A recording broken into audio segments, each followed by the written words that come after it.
Esenlikler herkese. Arkadaşlar umarım afiyettesinizdir. Bugün korsan etkinliği hakkında biraz konuşalım istiyorum.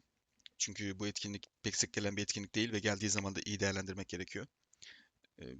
Yalnız öncesinde biraz bilgi vermek istiyorum arkadaşlar. Çünkü korsan etkinliği henüz bazı eyaletlere gelmemiş ve izleyiciler haliyle bu etkinliği ilk defa görüyorlar.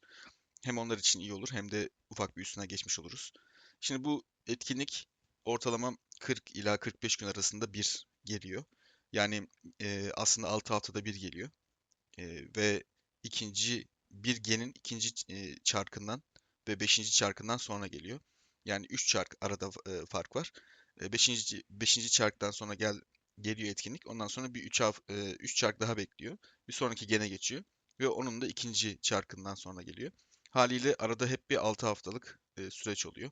Çünkü 3 çark 6 hafta ediyor. 6 haftada işte 6 kere 7 42. Yani 42 günde bir gelen bir etkinlik. Şimdi bu etkinlik pek sık gelmediği için haliyle e, iyi değerlendirmek gerekiyor. Çünkü bu etkinlik bize en fazla ne kazandırıyor? Özel alet sandığı kazandırıyor. Ve özel alet sandığı biliyorsunuz kazanmak biraz zor. Haliyle ben bu özel alet sandığını kazanacaksam bunu en iyi şekilde yapmam gerekiyor ki daha fazla harcama yapmak zorunda kalmayayım. Ya da harcamayı yapamıyorsam da geri düşmek durumunda olmayayım. Rakiplerimi çünkü ezmek istiyorum. Evet. Korsan etkinliği nedir? Arkadaşlar dediğim gibi 42 günde bir geliyor bu etkinlik. Anahtarlarımız var. Bu anahtarlarla kasaları açıyoruz ve kasaların içerisinden gördüğünüz gibi malzemeler çıkıyor. Bu malzemelerle şuradaki inciler görüyorsunuz. Enigma incisi. Enigma incisiyle de burada e, Enigma mağazasından malzemeler satın alabiliyorum. Gördüğünüz gibi buradan en fazla alınanlardan biri zaten özel kahraman alet sandığı. Bu etkinlik genellikle bunun için oynanır. Bize çok fazla kazanç sağlıyor. Burada bazı paketlerden bahsetmek istiyorum. Arkadaşlar bu etkinlikte kesinlikle şu 250 TL'lik paketi satın almanızı tavsiye ederim. Şu paket ben tabii aldığım için şu anda parası görünmüyor. 250 TL'lik bir pakettir. Bunu kesinlikle almanızı tavsiye ederim. Buradaki günlük tatbikat kısmındaki günlük görevleri yapınca ben bu paketi almazsam günde 120 tane anahtar kazanabiliyorum. Fakat bu paketi aldığım zaman iki katını veriyor bana her gün. Yani 240 anahtar kazanabiliyorum. Yani 120 tane anahtar günlük aslında bana bedavadan gelmiş gibi oluyor. Bedava değil ama onun gibi düşün. Haliyle benim bu 250 liralık paketim ilk alacağım paket olacak. Önceliğim bu. Diğer paketlerde şuradaki anahtar alma paketleri. Bunlar arkadaşlar günlük olarak yenileniyor. 50 lira, 150 lira, 250 lira gidiyor böyle. Şimdi 50 liralık paket kazançlı, gerçekten çok kazançlı. Ve bu etkinlik 7 gün sürdüğü için de aslında 7 gün boyunca bu paketler her gün yenileniyor.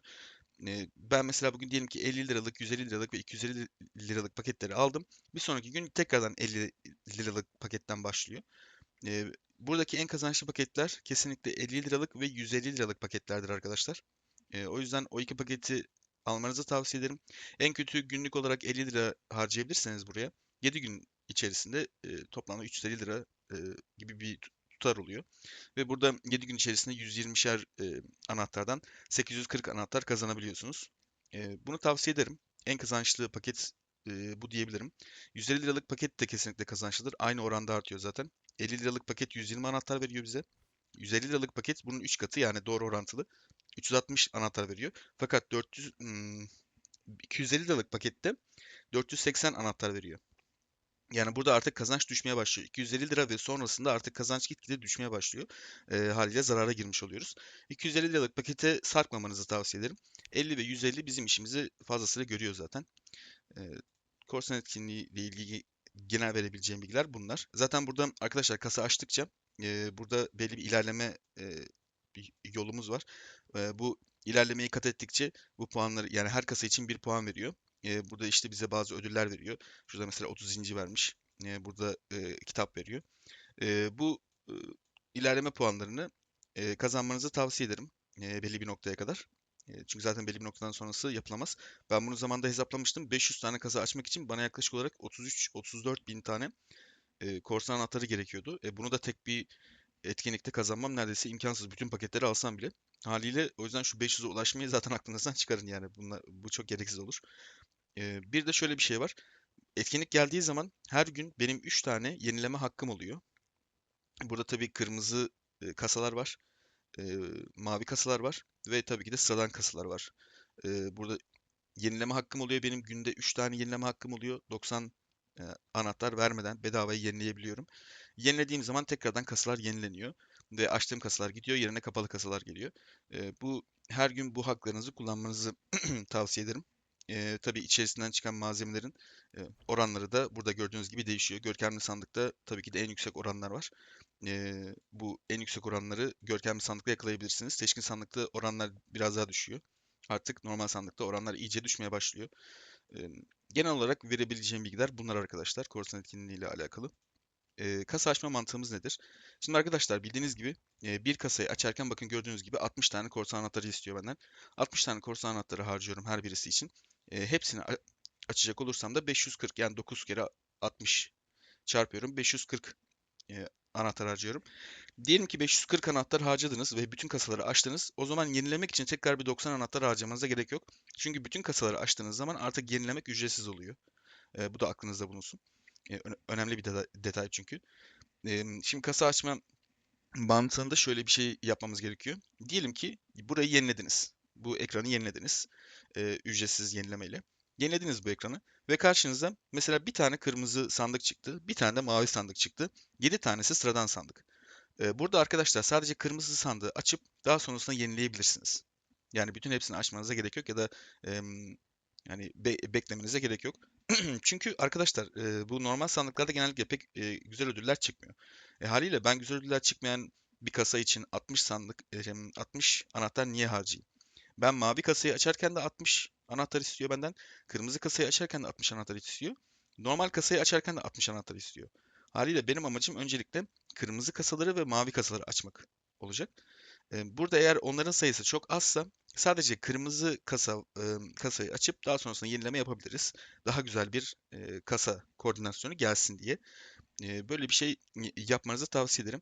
Ama diyelim ki ben ekranı yeniledim. Baktım burada 4 tane mesela mavi kasa var ya. Diyelim ki bir ya da iki tanesi de kırmızı kasa çıktı. Bu çok iyi bir ihtimal arkadaşlar. O zaman burada hepsini aç derseniz 540 anahtarınız gidecek ve yenileme hakkı da ücretsiz olacağı için burada 90 anahtarı harcamak zorunda kalmayacaksınız. Yani burada önemli olan şey bu 9 tane kasadan en azından 6 tanesi, 5 tane, 5-6 tanesi mavi ya da kırmızı kasa olsun. Yani açabileceğiniz kasalar olsun. Eğer böyle bir ihtimal gelirse hepsini aç deyip daha sonrasında ücretsiz yenilemeyle ekranı tekrardan yenileyebilirsiniz. Bu çok daha kazançlı olacaktır. Tavsiye ederim. Şimdi burada anlattık. Güzel. Anahtar biriktirmek. Arkadaşlar diyelim ki bir gen oynamayacaksınız. Mesela diyelim ki gen 4'ü hiç oynamayacaksınız. Yani gen 4 kahramanlarının hiçbirini almayacaksınız. Ben gen 4 kahramanlarının hiçbirini almıyorum. Peki ben gen 4'ü oynarken iki kere korsan etkinliği göreceğim en az. İki kere korsan etkinliği geldiği zaman o zaman benim için boşuna gelmiş olacak. Ben nasıl olsa gen 4'teki hiçbir kahramana yatırım yapmayacağım. Böyle bir şey yok. Burada sadece evet bu etkinlik bana özel e, kahraman özel alet sandığı kazandırıyor doğru ama sadece onu kazandırmıyor. Bunun yanında başka şeyler de kazandırıyor. E, Mesela pet malzemeleri için harcayabilirsiniz anahtarlarınızı. Diyelim ki Gen 4'te hiçbir kahraman almadınız ve Gen 5'teki Vivienne'i alacaksınız veya da Gen 5'teki hem Longfei'yi hem Vivienne'i alacaksınız. Yani Gen 5'e yatırım yapacaksınız diyelim ki. Orada artık anahtarlarınızı biriktirebilirsiniz isterseniz. Yine Gen 4'te hiçbir kahraman almadınız ama oradaki anahtarları da harcamak istemiyorsunuz. Yine paketleri almaya devam ediyorsunuz. Şuradaki 250 liralık paketi almaya devam ediyorsunuz Gen 4'teyken bile. Buradaki 50 liralık paketi ya da 150 liralık pakete kadar almaya devam ediyorsunuz. Anahtarlarınızı biriktiriyorsunuz. Anahtarları biriktirdikten sonra Gen 5 geldiği zaman orada tek seferde, tek korsan etkinliğinde isterseniz iki kahramanınızda veya bir kahramanınızı direkt 6 yapabilirsiniz. İki kahramanınızı da 6 yapabilirsiniz. Bu biriktirdiğiniz anahtar miktarına bağlı tabii ki de. Ama emin olun bu çok kolay arkadaşlar. Burada dikkat etmeniz gereken bir konu arkadaşlar inciler birikmiyor. Haberiniz olsun. Diyelim ki bu etkinlik bu etkinin bitmesine daha 5 gün var. 5 gün sonra ben cebimde 178 inciyi harcamadım. 178 inci kaldı. Etkinlik bittiği zaman bu 178 inci kaynağa dönüşüyor. Yani birikmiyor. O yüzden ben kaynak istemiyorum tabii ki de. Buradaki etkinlik içerisinde kazandığınız bütün incileri köküne kadar harcayın arkadaşlar. Buradan alabileceğiniz şeyleri almaya çalışın. E, Bu inciler birikmez. Anahtarlar birikir sadece. Aklınızda bulunsun. Peki Enigma mağazasındaki öncelikler nelerdir? Enigma mağazasına bakıyorum şimdi. Tabii ki de ilk önceliğim her zaman kahraman donanımı. Kahraman donanımı almam lazım çünkü özel yeteneğimi geliştirmek istiyorum. Peki kahraman donanımı aldım. E, Geliştirebileceğim kahramanları 6 yaptım. Ama ondan sonra hala incim var. Arttı. Ki bu oluyor arkadaşlar, haberiniz olsun. Bu çok zor bir şey değil yani. Benim çok sık başıma geliyor mesela. Eee, Düşük yatırımlı olsanız bile artıyor. Çünkü her kahramanı 6 yapmıyorsunuz ya da her kahramanı satın almıyorsunuz, oynamıyorsunuz. Haliyle o yüzden özel alet sandığından sonra da aldıktan sonra da elinizde inci artıyor. Peki ben bu artan incileri nereye harcamalıyım?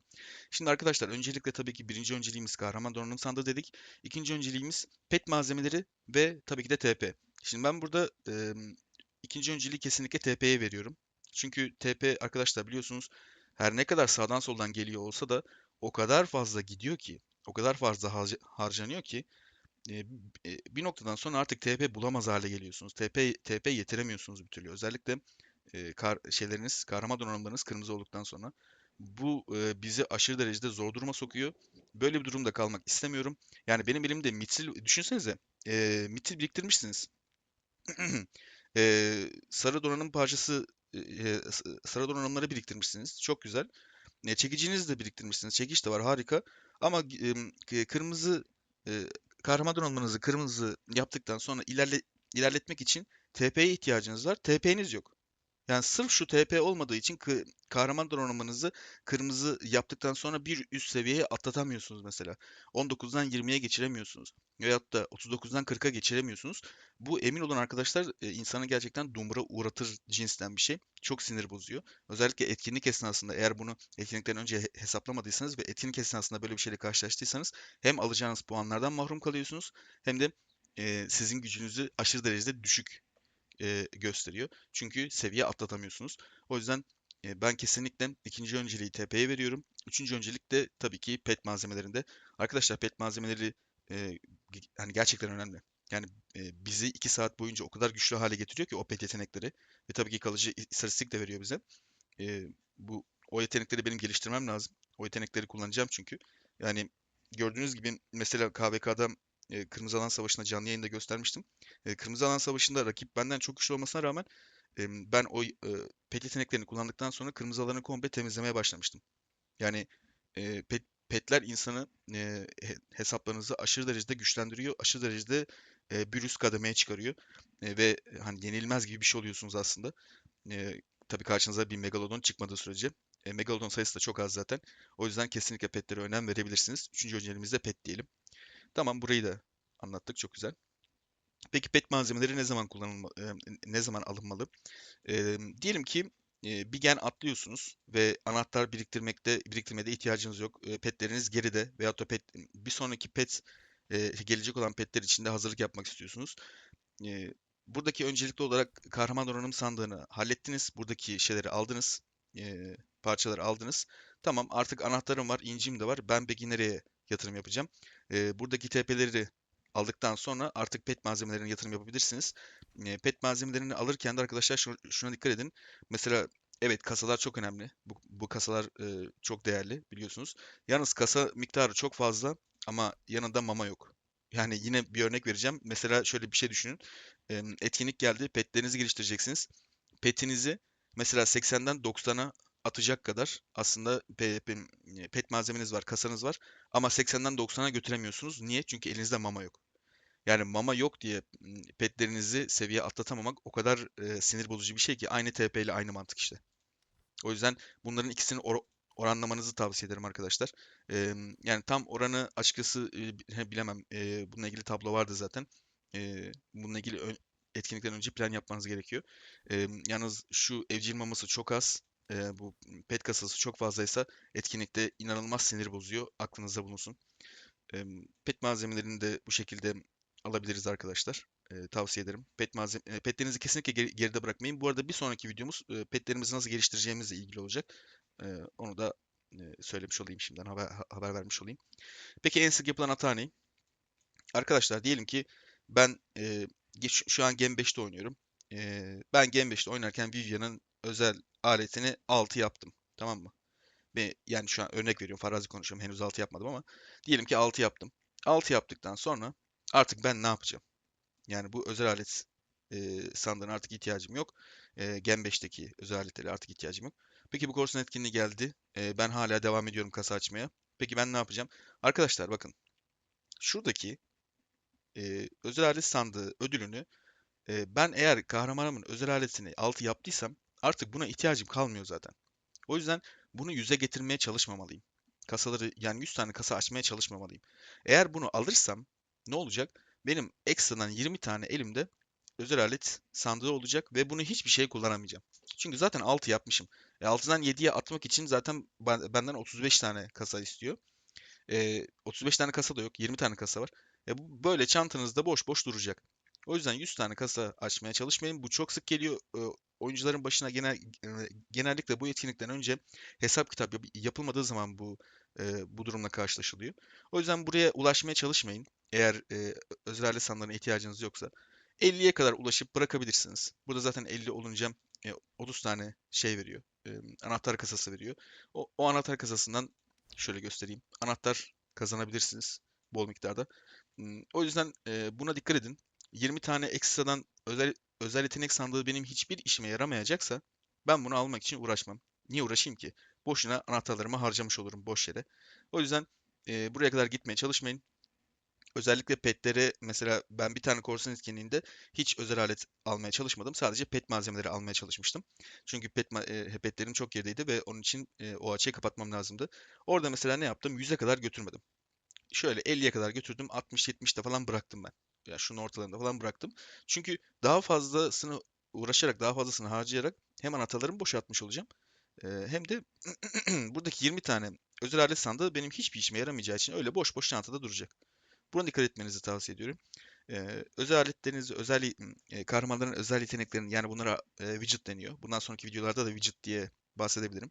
Bu widgetları kesinlikle geliştirmenizi tavsiye ederim. Çünkü bizim gücümüzü cidden çok üst seviyeye çıkarıyor. O yüzden sizi bir üst sınıfa aktaracak yegane malzeme diyebilirim bu. Anlatacaklarım bu kadar arkadaşlar. Umarım korsan etkinliğinle ilgili her şeyi söyleyebilmişimdir. Herhangi bir sorunuz ya da aklınıza yatmayan bir şey olursa ya da fikrime katılmadığınız bir nokta olursa yorumlara yazmanızı tavsiye ederim. Orada beraber konuşabiliriz. Şimdilik görüşmek üzere. Şunu da işaretleyeyim bu arada. Kendinize dikkat edin. Allah'a emanetsiniz. Esenlikler.